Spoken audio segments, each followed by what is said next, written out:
Ready? Ready? Are y'all ready? Cause it's real talk. It's real talk. Tabby, Tassie. Hey, it's real talk. Rare, authentic, real experiences. Welcome, welcome, welcome. We are here with another fabulous episode of It's Rare Rare Talk. talk. Hey Yes, y'all. indeed. So we are here with co-host, Tabby. and I'm Ty C. So I am excited. We are excited, cousin. I'm going to let you introduce our special guest on today. Yes, y'all. So thank you all that are on. Listen, I don't usually do this because my mind don't be on it, but I'm going to tell y'all tonight. Y'all want to share this. You want to get your cousins, you want to get your brothers, sisters, get everybody on here tonight because we have such a special guest. We have been, I don't even want to use the word excited, but we have been looking forward to this episode. Like me and cousin were texting, like, this is going to be good. Like, we just knew that this episode was going to be so good. Like I said, we've been looking forward to it. We were talking earlier about this young man, even comments and people were sharing the post, that he was going to be sharing his story on tonight. I'm walking through the store with tears and I mean, just so elated, just so joyous about this young man who I had the pleasure of working alongside a couple of years ago. And so, y'all, I like to introduce to some and present to others, none other than Mr. Andre Childs. Welcome. Welcome, welcome, welcome. We are excited. Cousin, thank you so much for the connection with Mr. Childs, and Mr. Childs, once again, we just want to thank you for being here. Cousin is exactly right. When I think about the topic that we're actually going to be talking about tonight, like there's a lot of different pandemics that's going on in the world today, but addiction has been a national problem for a long time. Yeah. COVID came in and COVID made its name great and as far as like the headlines on television and media and all of that. But addiction has been, listen here, an issue for a long, long time. It has affected so many different families in so many different ways. And so just to know that Mr. Childs, you have celebrated 5 years in recovery melts my heart. And I have to be perfectly honest with you. This subject area right here is very dear to me. And it's very dear to me, not that I have actually experienced it personally, but coming from a job of 7.5 years of working with individuals who have been battling this for years. I always took my job very seriously. Right. And so to be able to talk about this matter tonight on It's Rare Talk, listen here, I am elated. I am excited. I am excited to hear your story. I love what God is doing in your life right now, right? And so, cousin, I know that, you have this thing where you talk about, we see a person's now, right? But every now has a then. And so Mr. Childs is here with us today to take us back to his then. And so I'm excited for his transparency. I'm excited for the support that he has had along the way. Andre, that's absolutely amazing. But once again, I'm excited that he made it out, cousin. And I'm glad that you two have an awesome connection. Yes. And once again, just excited to have him on the show. Yes. So welcome, Mr. Childs. Thank you.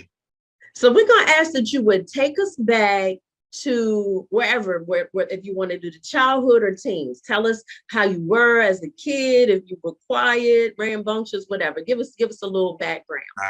Yeah, as a child, I very athletic, played sports, basketball, football, ran track, and wasn't quiet. I definitely talked a lot. But like I was thinking about it, back from 8 to 14, I was like my life was very good, playing sports, getting good grades, going to school, just doing everything I was supposed to do. And I felt like when I got to, even through high school, you know, 9th, 10th grade, 11th grade, I was real little. So like I just kind of stayed to myself a lot. Yeah. Played sports, stayed to myself because my sister, you know, she graduated in 2004, went to Hampton University, was always making honor roll, dean's list. Like, so I felt like, man, I have to stay on top of myself because like, you know, she out here like doing her thing, and things didn't end up that way. And sometimes I sit back and I ask myself, you know, maybe I didn't feel like I was good enough. You know what I'm saying? And that's maybe what transpired to send me in the wrong direction. So, you know, my childhood as a young child, everything was fine. My teenage years is when things started to take a turn. Okay. So how about senior year? Did you graduate or I graduated high school, you know, played varsity football, running back, defensive back, played basketball, and I even went to a JUCO college in Oklahoma for 2 years. And I feel like that is when I realized that maybe I might have an addiction problem. I didn't know nothing about addiction, narcotics, Alcoholics Anonymous, but I was in school and I was out like partying. You know what teenagers do, young kids do. You go to college, you party, you get up, you go to class. Well, the difference was I was partying and everybody else was getting up and going to class and I wasn't. Okay. I'm saying, so after being out there for a year and a half, I came back home to Claymont, Delaware, and that was in 2011. And that's really when I had like dibble and dabble, you know, smoking, drinking, doing some pills here and there. But when I came back from college is when my addiction really took off. Yeah. So it went to a whole nother level. Was it because you just had idle time? Do you feel like, so you didn't finish? You went to JUCO for a year and a half, but you didn't finish. You came back. So when you got back, did you feel like, man, what do I do now? Like, what do you think your mindset was at to cause, like you said, the dibbling and dabbling to go haywire, out of control? You know, a lot of the people I graduated with and family members, everybody went to college, graduated, you know, got a degree, or if not got a degree, like had a career. And I felt like I came back to my hometown and I just was in the mindset as like, what's next? Yeah. And a lot of the people that I hung around were, you know, they would have a job, but they also was, you know, in the streets selling drugs and getting high. And, you know, they say, you are who you hang around. If you hang around 9 people that's doing drugs and selling drugs, and you the 10th person, it's probably what you're going to end up doing. And that's just where it started. I would work here and there, but a lot of my homeboys from back home, man, like they got high. And I feel like me, I take things to the extreme. You know what I'm saying? Once I started, it was all she wrote. And like I said, when we get to like now, you know, because you know, once you get into a program, Narcotics Anonymous, you start to do like step work and like answer about yourself. Because back then I didn't know my reason of why I chose to pick up drugs. You know, I also didn't know I was a drug addict. So if I knew now what I knew back then, I mean, I don't know if I would have, but I'm grateful that I went through what I went through because it made me who I am today. Absolutely. I love that. You just said a lot. Right there in what you just said. Like, you said, I didn't know I was an addict. Because a lot of times when we in the midst of something, it's a couple of things: denial, or not just wanting to associate ourselves with something that has such a strong, you know what I mean, look to it, you know. But you said, I didn't realize I was an addict, you know. So let me ask you a question. If you don't mind sharing, what was your gateway drug? What was that first drug that led? Because you said, listen, I take things to the extreme, right? And I've heard a lot of people saying that from working in this field, you know, with other individuals. I've heard that, you know. So what was that first drug that took you into that place of, my God? Yeah. All right. So the first drug I ever did, right? Marijuana, smoking weed, drinking. But I would do, Xanax or perks here and there. But the first time I did opiates, like I sniffed a bag of dope, it gave me a whole different feeling. And I feel like from the first time I touched that drug is when I said to myself, like, this can get dangerous very quick. But in my mind, right, I'm telling myself that like I'm not like these addicts that walk around here and can't work and don't have no money and don't care about how they dress. I was telling myself like that's not me. So if I want to do this, I'll be able to do this and live a normal life. It didn't work out that way. Yeah. I was going to ask you exactly what we think so much alike, but on to the next question. So were you able to keep it from your family, or when did they find out? So for a while, I hid it from my family, but like my mom is, I'm a mama's boy. That's my dog, that's my rider, that's my my best friend. And I would come in the house some nights and she would see me and she would ask me like, what's wrong with you? I'm just tired. And but my drug use progressed from sniffing dope to like using needles. I shared about this on my anniversary. One specific time, man, I had left some needles in my closet. And my mom, she knew something was going on with me. She knows me. I walk in the house, eyes bloodshot, or my pupils all pinned. She knows something's going on. And she looked through my closet and she found a pack of needles. And she said to me, "We got to figure something out." Because my mom, she's like, "I'm not going to let you die in these streets from using drugs." And it got to a point though that like even when my mom knew and my dad knew and my sister knew, like it didn't matter because now I'm all in. You know what I'm saying? No matter who knows, no matter what people think, I don't care about keeping a job. I don't care what my family thinks. Like I'm in the midst of active addiction. Like I'm all in. Yeah. So it doesn't matter to me. Family events, going to birthday parties, Thanksgiving, Christmas. I'm going in there high at the table, nodding out, falling asleep, and just not caring. So let's talk about that right there, cousin. I want to, because I feel like a lot of times, and after having conversations with different parents of individuals who are active in addiction or struggling with addiction, sometimes if you have never walked that pathway, you don't know what to expect. You don't know what to think. You know what I mean? All you know is that you see your loved one in a situation that's not good, right? Yeah.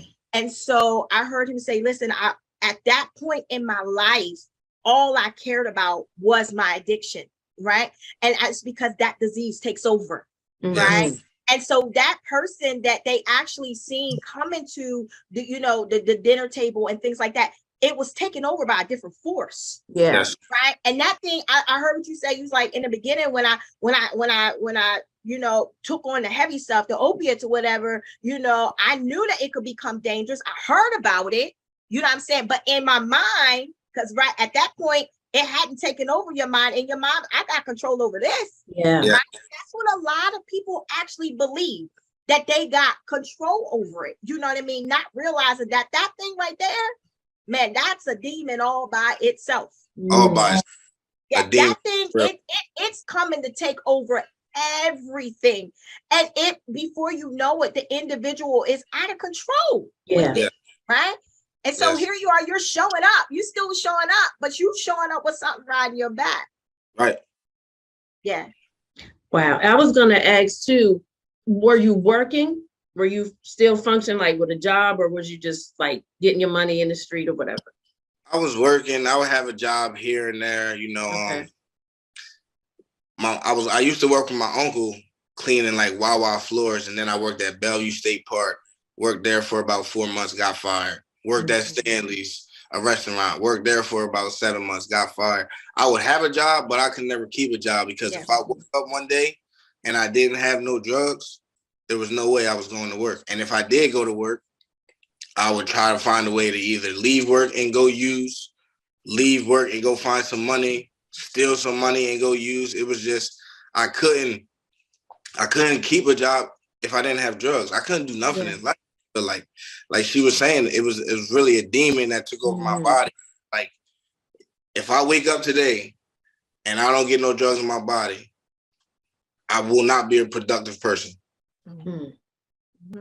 It had you like that. And so what's your age range during this time? I would say when I was deep in my addiction, 19 to 25. Wow. Wow. 19 to 25. Okay. Mhm. Okay. And so during that time, did you ever seek out like try to get any help that, I know your mom was on you and your family, but did you ever go into a facility at that time? Did you ever try, how, because sometimes somebody would try something for 30 days and that didn't happen. So did you try anything? I went to a treatment in Pennsylvania in 2014. I went 2 different times. The first time I went, I completed. I stayed there for 18 days. But at this point, I really was just going because I was trying to make my mom happy. Mm-hmm. You know what I'm saying? And I knew in my mind that like I was on like a little vacation. The day I left that rehab, I used. Mhm. And my mom is one of them type of ladies where like, okay, I'm a grown man. She telling me when I can and can't leave the house. And in my mind, I'm like, I'm not. When it comes to getting what I want, I'm going to do what I want. And she would try to keep tabs on me and try to get me jobs to work with people she was close to. But at the end of the day, the only way I was going to stop using is when I was ready. So I went to that treatment for 18 days, completed and used. I went back to that same treatment in 2015, and I was there for 3 days, and I left. And I got high as soon as I got in the car with the person that picked me up. Before we get deep into the interview, I need to shout out your mother.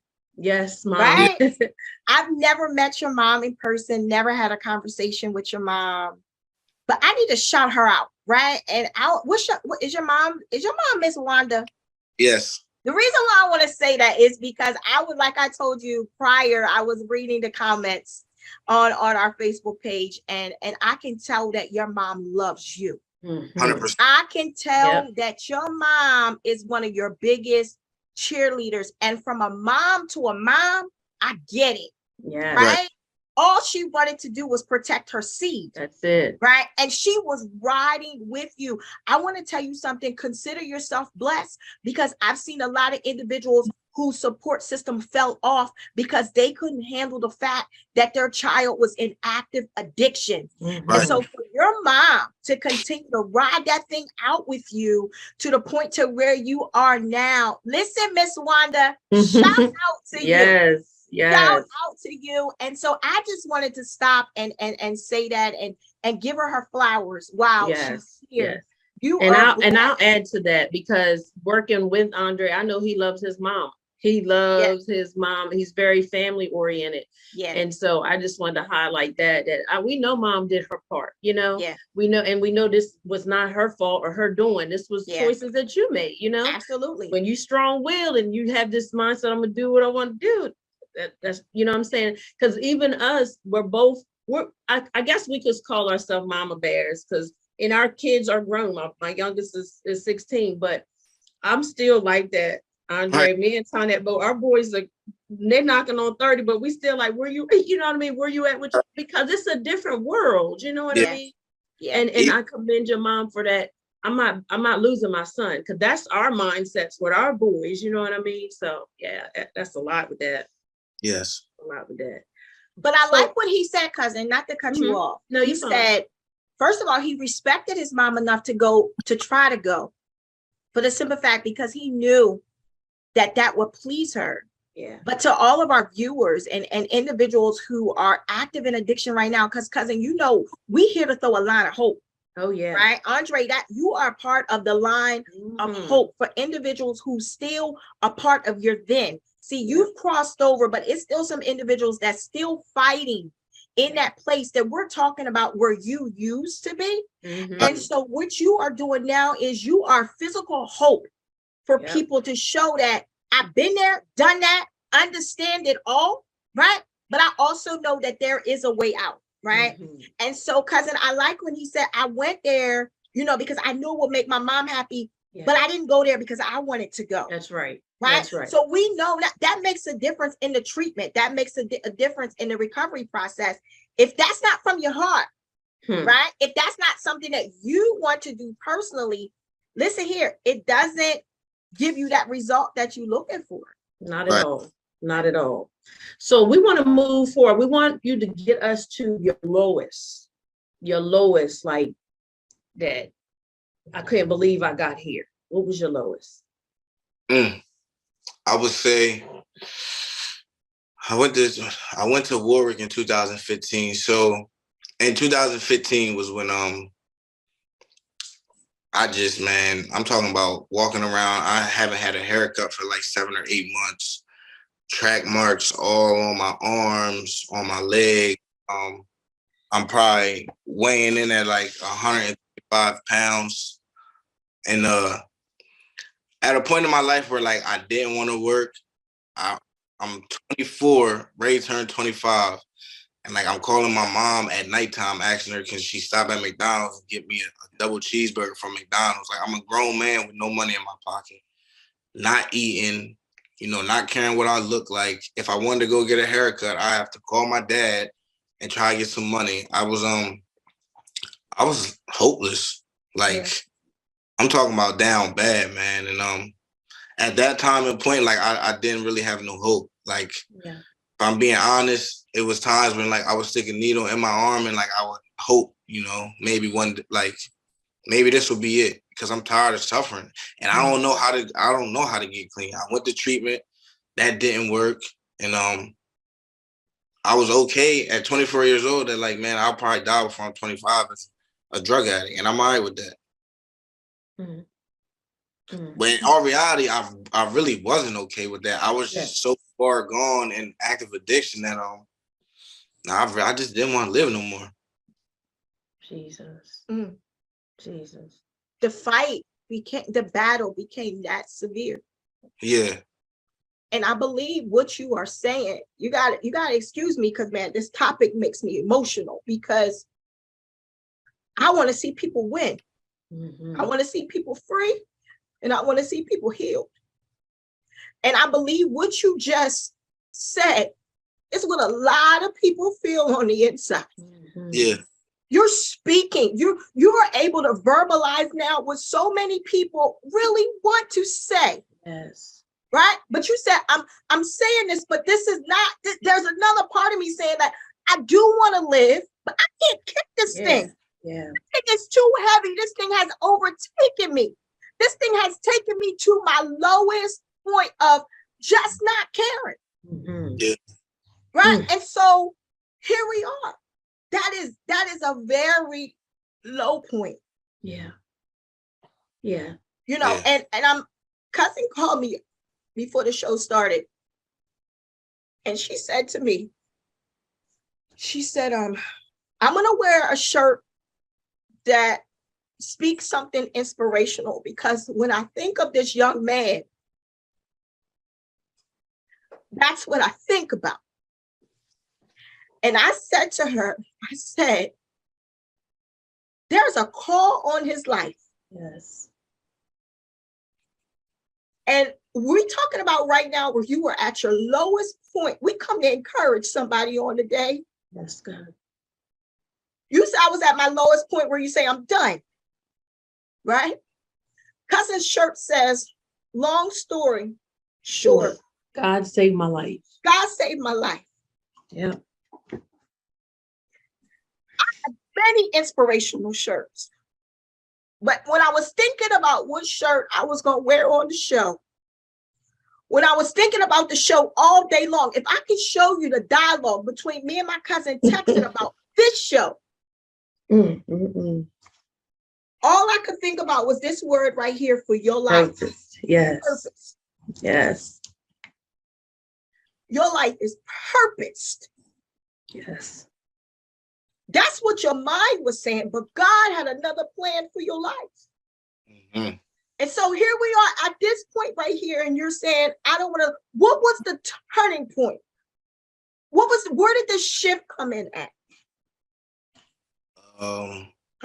I was sitting in my kitchen with my mom and my sister on Easter 2015. And we had Easter dinner, just me, my mom, my sister, and my nephew. And I remember, man, my sister sitting at the table, like she's also one. You know, my mom, my whole family supports me very. But this particular moment, it was me, my mom, and my sister sitting in my mom's kitchen, and I just remember like my sister just crying and asking me like, "Why can't you stop?" She's like, "I don't understand. Why do you have to live like this? Like, why can't you do something different? You've been to treatment, it hasn't worked. We try to come up with these ideas, like nothing's working. Like, I don't want to lose you. I don't want you to die in the streets, but like, why can't you stop?" And at that point, I didn't think she really understood how deep this active addiction was for me. But I just remember seeing my mom and my sister's face, man, in 2015, and I said to myself, I gotta give myself a chance. I had this therapist that I talked to, you know, and I'm always been the type of guy, man. Like, I'm always honest. I'm always open about what I'm going through and what's going on. And she found that treatment facility, Warwick Manor. I can honestly say, even when I went there, right, when I left there, I didn't stay clean right away, but I didn't go back home. You know, I went to that treatment facility. It was about a couple of days before I was ready to leave. And I just told my counselor, man, if I go back home where I'm comfortable, I'm going to put myself with people. I'm going to put myself in the same neighborhood. I know where to go. I can walk there. I don't need a phone. I'm not going to stay clean, and I'm going to end up dying. And I went to that treatment facility in 2015, and I stayed down here. But the disease of addiction is so crazy, right? Because like I still found a way the day I got out of Warwick to go back to Delaware one time, use, and then come back to Maryland to a recovery house. Because I still didn't know if I was ready to stop. Like I would go back and forth, man, so much. I don't want to use, but when that thing is on my shoulder talking to me, sometimes it's hard to shake it off. And 2015 was an up and down year for me. You know, I went to Warwick, I went back home, I went to a recovery house, I got a couple months clean. I think I had like 90 days clean. I got kicked out of the recovery house. I went to another recovery house. I kept using. I went back home, continued to use, then came back down here in October of 2015 because I said to myself, the only place I've ever got any type of clean time was on the Eastern Shore. And I felt like when I went back home after being down here, it wasn't even about like being in a dark place. It was just about the years that I've spent in Claymont, Delaware doing that, and the 90 days that I spent up here clean. And I said to myself, I'm tired of living this way, man. Like, I'm just tired, you know, and now I'm going to go down there and give it 100% shot. You know what I'm saying? I'm going to give my all. I'm going to take some suggestions. I'm going to get a sponsor. I'm going to do step work. I'm going to find some people who really, you know, got some clean time and are really trying to live a new way of life and be productive members of society. And that's what I did. And, you know, my story, relapse is a part of my story, right? Like I had years clean from October 2015 to October 2017, and then I relapsed after having 2 years clean. And even just sitting here thinking about that, man, like I know what I did wrong. I know what happened, because it wasn't like I wasn't happy, you know? Yeah. Those 2 years was the best 2 years of my life. But for me, when I started dealing with somebody back home, and I like kind of like disconnected myself from the program of Narcotics Anonymous, from my the people in my recovery house, my sponsor, my sponsees, and I started hanging back around with the same dudes I hung with when I was in active addiction. But I thought I was okay because I had 2 years clean. And let me tell you something. Listening to you makes me think about how powerful the mind is, right? But then you still had the drugs that's affecting the mindset all the more. You know, they always say a mind is a terrible thing to waste, but the mind is very powerful. That mind have us doing all kind of stuff.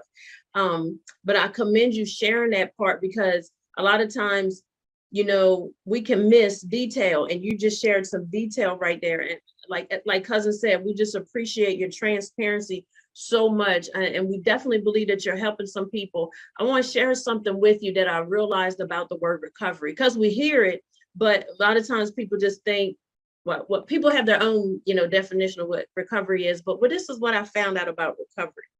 It's about the get back. That's in Latin, that's what it is. It's get back. It's getting back and getting back what we lost. Now, my struggles weren't your struggles. I don't have your story, but I definitely had some things that I had to recover from. So I had to get myself back together, my mind, you know, healing, all that stuff. Everybody has a different journey, and this one just happened to be yours. But I think about how, you know, you persevered, you know, even when you didn't know what that was going to look like, you know, and you could have just quit and gave in. But, and as cousin said earlier, God had a plan. Even when you thought that needle, one of them last needles was going to be it, God said, not so. See, when he has a plan, it doesn't even matter what the enemy does. It won't work. It'll form. It might even manifest, but it doesn't mean it's when God has when you're sealed, like when you're chosen for such a time as this, the enemy he can only do so much. But just the fact that you kept persevering, and guess what? God knew all along that heart. He knew your mind was doing its own thing, but he knew deep down you really didn't want to die. Like you thought you did, but inside you really didn't want to go out like that. Nah, you didn't want to go out like that. And so I'm just so grateful to God that I was able to, you know, work alongside you. So we're gonna move into, you know. Hold on 1 second, cousin. I just want to share one. I listened because words mattered. Yes. I listened to him say, I went to rehab because of my mom. Mm-hmm. And then I got to a low place. And then I heard my mom and my sister. I heard. Then I heard him say he got to talk with himself. Yes. Mm-hmm. I'm tired of this. Yes. Mm-hmm. For all those that are watching and viewing and want out, you got to have a conversation with yourself and mean it. I heard him say, I want out. Mm-hmm. And then he started to seek out places of his. See, once you have that mindset, once he was ready to shift, didn't say the opposition wasn't going to come, right? But he was ready to shift. And then I heard him say he went, and then he realized he couldn't go back. To the same. He was able to identify some triggers, yes. some red flags. I can't go back home. If that place is not safe for me. It's true that you really do have to change people. You do, places and things. Yeah. It's necessary for survival. Very. Right? He wasn't strong enough to go back to those places yet. And now he's starting to admit some things to himself. Mm-hmm. Now he's realizing he's now talking to the man who he sees in the mirror. Yeah. Right? And now we're starting to see results. Yes. Did he fall? Yeah, he fell. Mm-hmm. But he was able to say, okay, wait, I see why that happened. No longer making excuses. That's right. All right. But so he was trying to find solutions then. That's basically, it was the like mindset has shifted. That's right. You got to shift the mindset. It's important to shift the mindset. Yep. Right? Until you shift your mindset, it don't matter what nobody say. Mm-hmm. That's it. And also another thing is the shifting of the mindset allowed room for God to move. Yeah. See, I believe there's a lot of people that addiction, and Andre, you can, you know, comment on it. There's a lot of people that addiction has took out of here. Oh, yes. Yeah. A lot of individuals have died, unfortunately, from overdose. Mm-hmm. It's happened. It's true. I believe God had a plan for all of their lives. That's right. Come on now. There's a plan for everybody's life. But listen, he can't work where we don't give him room to work. Mm-hmm. When you shifted your mindset, because what you don't understand is, listen here, there was a word that was spoken over your life. Yes. And I'm assuming from reading a message, right? The mom commented and said, I'm so proud of you, son. And then there was a pastor who commented last night. I'm reading these text messages, and I'm telling you right now, Andre, my spirit was jumping. Yes. There was a pastor who then commented and said that she was proud of you. I don't know this pastor. She said that she was proud of you And she said that the Lord is going to do great things in your life. And she told your mother that she was proud of you and she hasn't seen nothing yet. Your mom came back and spoke the words that you spoke over his life. Yes. I need you to hear what I'm saying. This is why I know you have purpose. This is why I know God saved your life. There were some words that were spoken over your life. Your mother said the words that were spoken over your life helped her during the most difficult times of your life. There was a word, right? And so what happened is when your mind shifted, now you have given God room to work. Yes. And every word that has been prophesied over your life, as long as you give God room to work, I want you to hear what I'm saying, young man, because I believe the world ain't seen nothing yet. Everything that you went through, it was for your good. And that's what you're going to help somebody else. But everything that has been spoken over your life, as long as you give God room to work, he can work. You ain't seen nothing yet. You have not seen nothing. I want you to hear what I'm saying. You have not seen nothing yet. Yeah. This is the beginning of great works for you. Yeah. And everybody does have a yet, but the yet is based on your yes to God. Your yes, because he doesn't force anything. Right. You know, and as cousin said, your ministry may not be behind no pulpit, but you definitely got a street ministry and on the court. That's because you sharing your testimonies, helping other people. You know what I mean? You saving folk when you open your mouth. That's why you can't be quiet. Right. You can't be quiet. So when I called you, when we were talking about our shows and our topics, so we're strategic. We don't believe in just doing anything just to be doing it. That's not where we're at.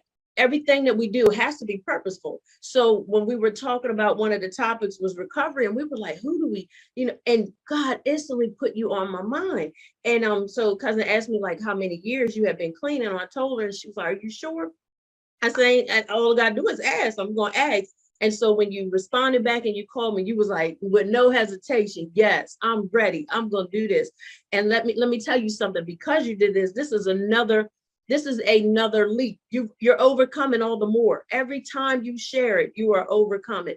And I love when you were talking about the steps in the step program. So that's what every day is. It's one step at a time. It's not about getting to the end right away. It's step by step. And you definitely have a calling, and you definitely matter. And I just think about your now, because working with you, and I didn't grow up around you, only knew what you shared with me, but working with you, I seen, you know, how you were so family oriented. You would bring your nephew on the trips and stuff like that. And, you know, just being hands-on with the kids, very manneral, you know, you have your mannerism. Like, so I know mom put in that work. You know, you were a gentleman. And I wanted to publicly say that you were a gentleman. We worked in close proximity. You were a gentleman the whole time. And the only thing I would want you to change, you can drop the miss and call me sis, okay? Because she's like, oh, don't make me feel so. just call me sis, okay? Okay. Yeah. But I got you. I've been able to experience your now with you, working with those, you trying to save them, telling them your story. Yeah. You know what I mean? And so I'm just so elated that this is just a step. You know, you're going to have more opportunities to share. You're going to have more opportunities to be a light and a witness. And we definitely want to bring you on board for some things that we desire to do.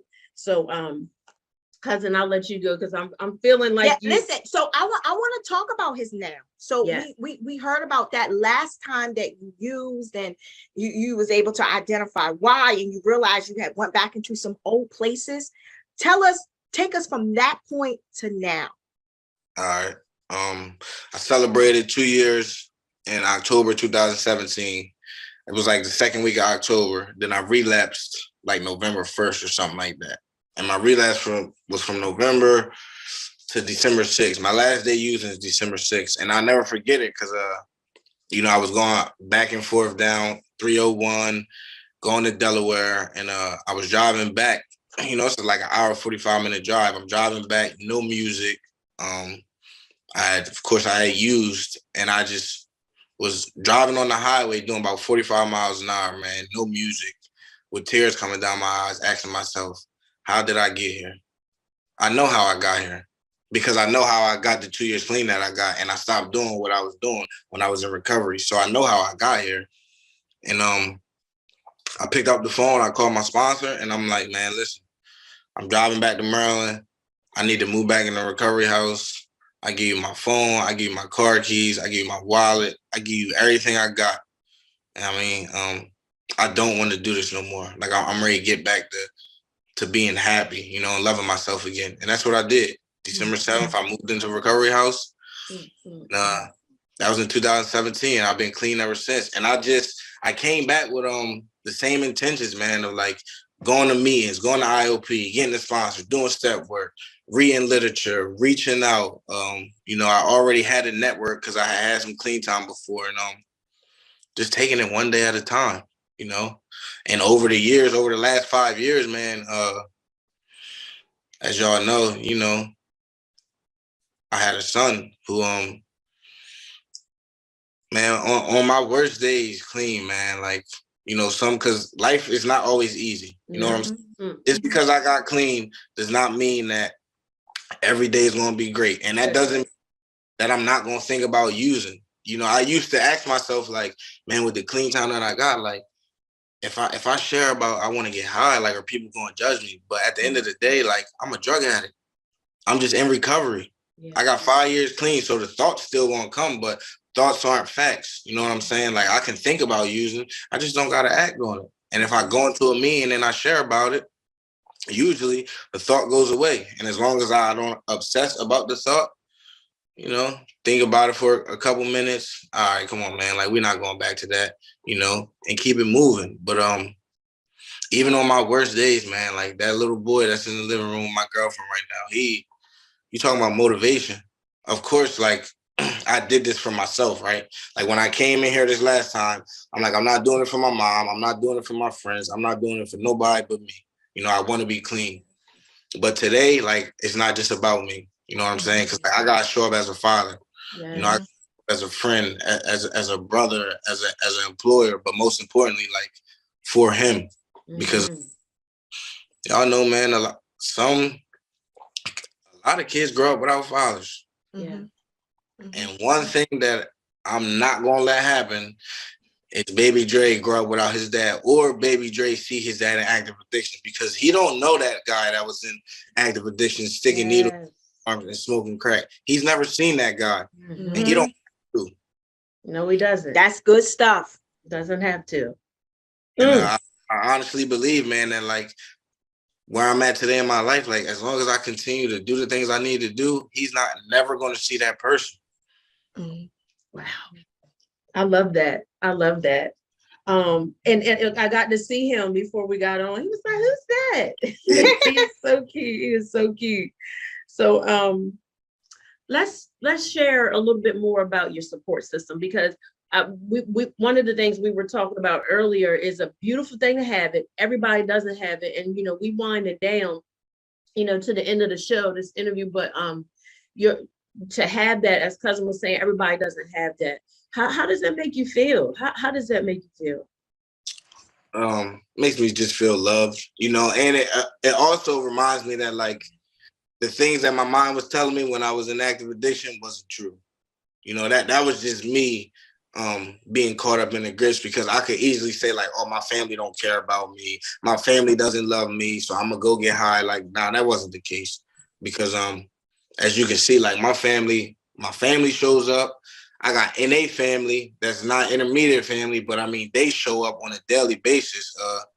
When I celebrated 5 years clean, man, my family it was like 30 of them that came down here to drive 2 hours to Cambridge, Maryland, to sit in the church and listen to me share my story. Wow. And I truly believe that if it wasn't for my Narcotics Anonymous network, man, like, the guys in my network who I can get vulnerable with, it's been multiple dudes that I'm talking about, I've like real tears cried on their shoulders, or vice versa. And, you know, as men growing up or coming in Narcotics Anonymous, we got this mask on that, like, oh, we can't get vulnerable with another dude. We can't cry to, you know, they'll think we're soft, but like all that, for me, that was just a mask, man. Today, like, all my homeboys in Narcotics Anonymous to tell you that I go in the meeting, I share with them, I share in the meeting, I cry on their shoulders, I cry in the meeting, because like at the end of the day, I'm willing to do whatever it takes to get another day clean. Yeah. Yeah. Yeah. One day at a time, man. That's all we're required to do. That's it. When we try to live more than one day at a time, that's too much. Yeah. That's all. It's too weighty. It's too heavy.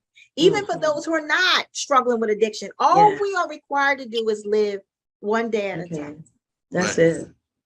One day at a time. And so just know, we encourage all of our listeners, just know if you have that support system, reach out to them. You know what I mean? You don't have to be islands. Yeah. I said, pick the phone up, call somebody. Exactly. You know, a lot of times people suffer in silence by choice, or pride gets in the way. And I'm glad that you even shared about, men can cry, because when you don't shed tears, that keeps you prideful. But God is closest to those that are of a contrite spirit, a broken heart. That's what God, because that's saying, okay, I can get in. It's like breaking up that fallow ground of the heart. God can really get in. And that's all he wants. That's what he wants for all of us, just to be able to come in and love on us and show us that we have purpose. He has need of us. And so we're so, again, elated that you shared this time with us, and all those that, are on here. Anything you want to say that we didn't add, anything you want to share to any of those that are listening right now, or may come back and see this later? Anything you want to say, you have that liberty to do so. Just want to let everybody know it's possible, man. I say that because when I was in my active addiction, I didn't think I could get a day clean. And like today, I sit here with 5 years. So if I can do it, anybody can. You just gotta open up. You gotta get vulnerable. You gotta call somebody. You gotta ask for help. Because the longer you stay quiet, the worse it's gonna get. And I'm saying that with experience, because there were so many times, man, where I wanted to reach out for help, or I wanted to cry out for help, but I didn't want to be judged, or I didn't want to be called a dope fiend or a crackhead or a junkie. But at the end of the day, like, my pride was getting in the way. Because if I would have reached out earlier, thankfully, I'm glad I went through what I went through. But because like you said, there's a lot of people out here dying who didn't reach out. I don't know, I'm ready to bring my son in here real quick. Okay. I want you to bring your son in. And I want to share this with you before you go get your son. I heard you say, I'm just a drug addict in recovery. Right? That's not who you are. Yeah. I want you to hear what I'm saying. That's not who you are. That's who you used to be. Right. From this day forward, every word that you speak out of your mouth over you, speak something different. Yes. Right. You are a man of God with purpose. Right. With a story to tell, who shall live and not die. Right. And declare the works of the Lord. Now, no, speak something that's who you used to be. Right. I got a lot of stuff I used to be too. Yeah. Right. But when I speak of myself now, I speak something different. Right. And so that's what I want you to do. I'm excited for your future. I'm happy for you. Yes. I'm happy for you. I'm proud of you. Thank you. I know this won't be the last time that I hear your name. No. But let us see who makes you proud. Let us see. This is awesome. This was awesome. Let us see. Look, we see the smile on his face already. Let us see. Hey. Absolutely handsome. Hey, little Dre. Hey. Handsome young man. Yeah. Yeah. Listen, we see the smile. No, listen. We see the smile that he actually puts on your face. Continue to be that great father. Continue to make memories with him. Right? Remember what you said. What he don't know, he don't have to know. It's a fact. You continue to make life great for you and him. Hi, little Andre. How are you doing? Nice to meet you, sir. Nice to meet you. It's here. He be talking. Here. Hmm? Why got that in here? The light. They Why you need got the- that in here? That's Don't a you love that blessing. curiosity? I Yes, love it. that's a blessing. Go So, ahead, cousin. I'm just gonna say, so again, Andre, we appreciate you. We want you to stay motivated, stay encouraged. Remember, it's a one day at a time. And when you said something to the viewers about reaching out, anybody that's struggling, because when we hungry, a closed mouth don't get fed. So when we hungry, we're gonna open up our mouth and say something. So if we want something different, we do need to open up our mouths and just ask for help. Let's get that pride out of the way. So Right. again, thank you. We appreciate you. We want you to enjoy this holiday time. Love on your family. Tell your mom we said hello, because next year, Lord willing, when we host our live recording, we want you in the place. We want you to bring Absolutely. your family. We're Okay. gonna have some things for you, so we will give you details. But reach out if you ever need us. We appreciate you so much. Absolutely. Until next time, y'all. It's Rare Talk. Hit us up at itsraretalk@gmail.com. Follow us, share. Y'all share this. This was so good. This was so good.